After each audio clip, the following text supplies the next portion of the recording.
ওরা কি হিন্দু নয়? তিনি তার বইতে নিজেই প্রশ্ন করেন এবং উত্তর দেন।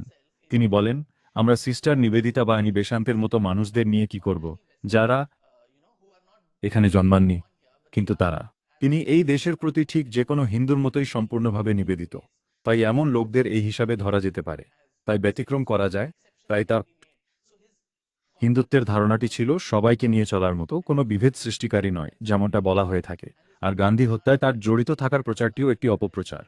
এটা ছিল শুধুমাত্র একটি অপপ্রচার, এবং সেই কারণেই তাকে মুক্তি দেওয়া হয়েছিল।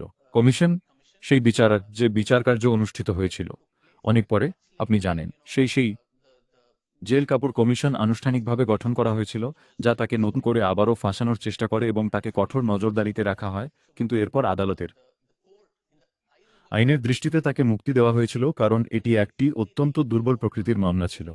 তিনি নাথুরাম গডসেকে বলেছিলেন, তুমি যশস্বী হও, অথবা একটি বন্দুক হাতে দিয়ে বলেছিলেন, বিজয়ী হয়ে যাও, এবং এগুলো ছিল শুধু শোনা কথা।